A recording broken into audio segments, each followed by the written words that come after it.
Hi, I'm Coach Wayne Bryan, and you're watching The Tennis Zone.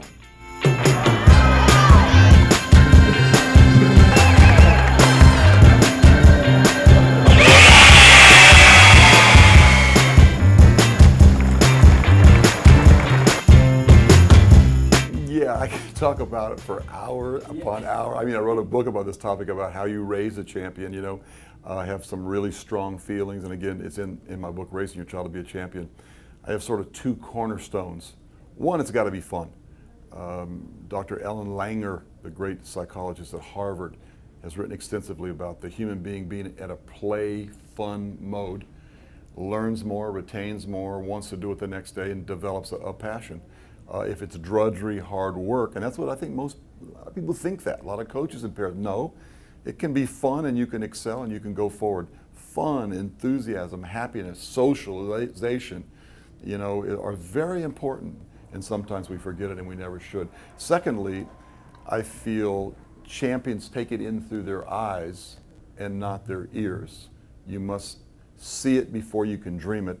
You must be passionate about it before you can achieve it.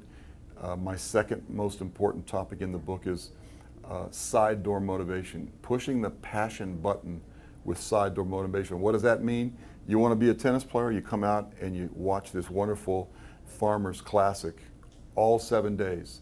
Not only the matches, grandstand, stadium, but you go to the practice courts. Also, I'm a big believer, and I speak about it all the time as I travel the country, go to college matches. It's a really neat atmosphere. Any child that goes there, A, will want to be a college tennis player, and B, they'll want to go to college. So many kids go to college before they've even been on a college campus. So many kids want to play college tennis without having seen a college match. How many college matches did Mike and Bob go to before they went up to play for Stanford? Nobody believes this, but it's well documented. They went to over 200 college tennis matches. We went once a week on Friday or Saturday. Come down here and see UCLA play Stanford, or UCLA play SC, or Pepperdine play UCSB. I think it's really important. Go to pro matches, go to college matches. You're a 6-year-old kid, go to see your local high school play. That's also good. Watch it on TV. Take them to the U.S. Open.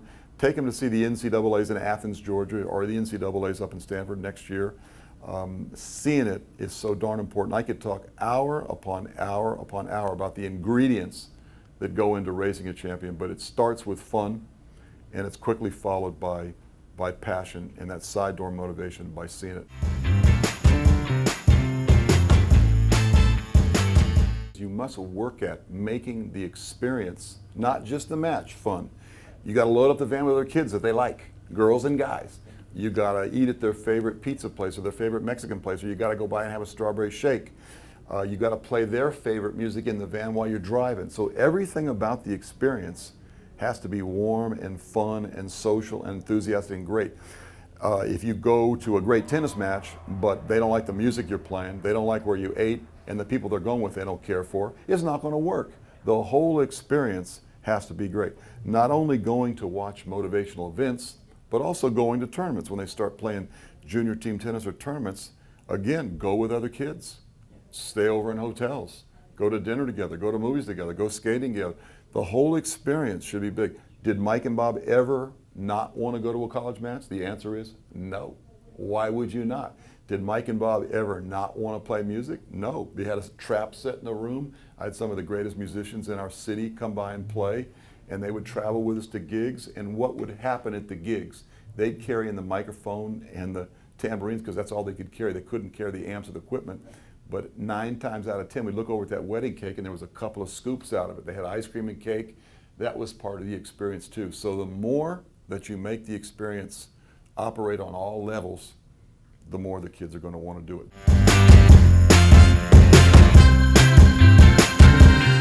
The real champions want to compete because this is about competition. And I hate to tell you, but music's also competitive. Theater, acting is competitive. Banking is competitive. Car sales, everything's competitive. And those that excel in tennis like the competition. So when did they start competing? Always competed. Then they had junior team tennis, they competed. They had little local tournaments, they competed. Sectional tournaments, they competed. National tournaments, international juniors, college tennis, they certainly competed in college. And on the tour, you eat what you kill, and it's all about competition, but it's in a positive way. It's not pressure with a large P, it's pressure with a small P. When they go play Davis Cup in front of 27,600 people in Seville, Spain in the Davis Cup finals. They win 6-1, 6-3, 6-2. I said, my God, how did you play with 27,600 Spaniards rooting against you? They go, oh, that was nothing. We did that in college, and we did that in here, and we did it there. We're used to it. It's no big deal. It just makes us a little bit more excited. So competition is part of it. You don't want to shy away from it, but you do it in a fun way, and you want to win and lose often. You go to a tournament, you lose once, or you win once, or you win a couple times. I like winning and losing about every 5 minutes on the practice court. I like winning and losing games about every 20 minutes. I like them always winning and always losing. Losing is not a bad word to me. Tennis is more about losing and how you deal with it than it is about winning. And when a kid loses a little game to 11 with his team, 4-on-4, you lose, you go down a court, and you're a loser. If you win and you come up a court, you're a winner. So we don't have any horrific feelings about losing because it's part of the sport. Well, I think tennis is a great vehicle to learn additional life lessons. I always ask parents and coaches and kids, what are the life lessons that are taught so well by tennis? And there's a laundry list long. That's why I love this sport so much.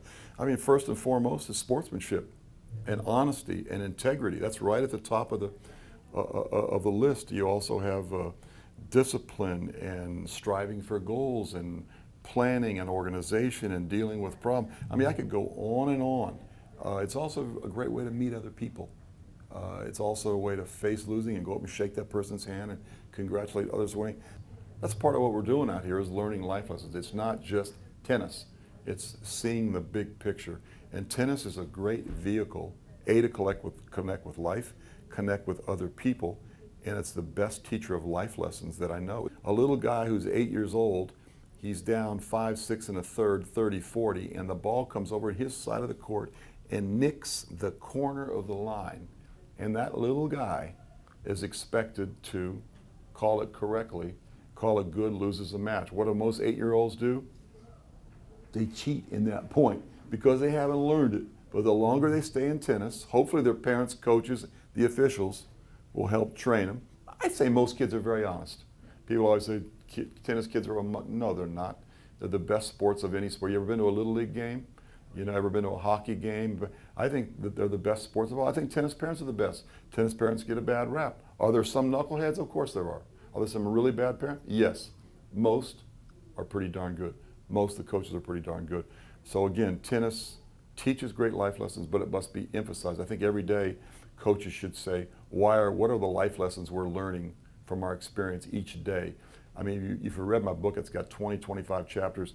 Each one of them was from a fireside chat that I gave my kids and parents after each session that we had. So I think what you bring up, the life lessons, is very important. Certainly Nadal has those. Certainly Roger Federer, James Blake, the Bryan brothers. And there's a lot of integrity. There's a lot of wonderful role models. I mean, we had some people in the 70s and so forth that weren't good sports. I'm not going to list the names, but we know who they are. And there was some players in the 80s, perhaps in the 90s, who didn't sort of give back, do their charity work, sign their autographs, do the clinics, you know. And I think we've gotten some great role models now. They're doing their charity work. They're signing all those autographs. They're being good to others. They don't do any monkey business on the court. They don't throw that racket or swear or, you know, become bad role models for kids. You are a role model, and if you're going to play this game at the professional level, you need to take that on. I don't believe in I'm not a role model. Yes, you are. When you walk in that gate in a professional tournament, you are, and you owe it to those kids and to the sport to be on your best behavior.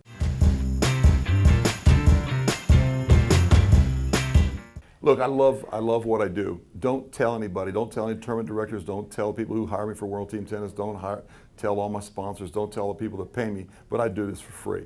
I love this sport and what it can do for people. I love the people who are in this game. I admire those players out there. When I'm introducing them with enthusiasm, it's because I'm feeling that enthusiasm. I admire these guys. I'm pals with them all. I'm not starstruck, but I do admire them. I've known most of them since they were little boys. And I know the hard work and the effort and the guts it takes to play this game. And so I admire them. And I think tennis is a great game. I like the the media people around the game, the tennis insiders, the tour staffers. These are good people. Every one of them have people skills. Every one of them I like. You meet very few knuckleheads in this sport, and most of the players are good folks too. So how do I have enthusiasm? It comes naturally. It's easy.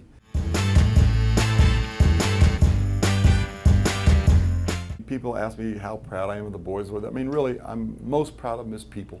I watched them do an interview last night for about 10, 15 reporters. Their answers were spot on and very positive. They had good things to say about the Woodies, good things to say about the sport, good things about Davis Cup, good things to say about other people. They treat everybody the same. They treat that waitress well. Thank you very much. Here's a nice tip. The drivers, the tournament directors, the tournament staff, the kids that come up for autographs, they treat everybody well. And that's the best thing for me. My wife and I went home last night. We were very happy on the way home. Not because they won a big match last night beating Fish and Knowles. It was because the way they handle a little girl who they sponsor in Santa Barbara. They pay for her lessons and clothes and shoes and everything. And they met her and they treated her like gold. And they signed 6 balls for her and they gave great interviews. They were very responsive to everybody, not disrespectful to anybody in the media or anywhere. So what I'm most proud of with the boys, and I've told them a million times, is how they treat other people. They care about others. I mean, they have a foundation. They've raised a few $100,000. It's doing great things all over Southern California and the nation. Yes, they've reached all their tennis goals. They've won every Grand Slam more than once. They've won the Davis Cup, which was their #1 goal. They've played in the Olympics, won a medal. They're on the verge of winning more titles than anybody who's ever played. They may hold every doubles record when they're done. They may not, but they've gotten every darn one they put on their wall, you know. And that's all good, but that isn't what really makes me proud. It's just how they are as people. I'm just proud that they love the sport. That was my goal. And I'm proud they love music. That was the goal. I'm proud that they got straight A's in school and gave it everything they could academically, you know. So a lot to be proud of. Most people think I'm proud because of the slams and the titles. But that's actually, to be honest, it's down the food chain, to be totally honest. Of course I'm proud of that, but the main thing, I'm happy that they reached their goals. I'm proud of the relationship I have with the boys. I'm proud of the relationship they have with their mom and all of us have together, the way they treat their family members and their close friends. It's a long answer, but those are the things I'm most proud of.